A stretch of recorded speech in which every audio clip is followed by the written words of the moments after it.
it's Brooke with WTI. If you want a gentle skin cleanser, check out this one. This is Nourish Organics Face Cleanser. I love the watercress and cucumber combination and all the ingredients in here.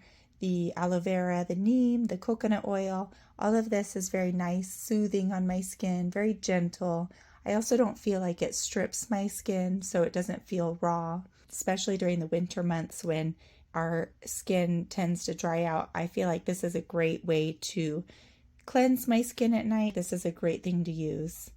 I love how soft and hydrated my skin feels after using this. This is the 6 fluid ounces and it lasts a pretty long time.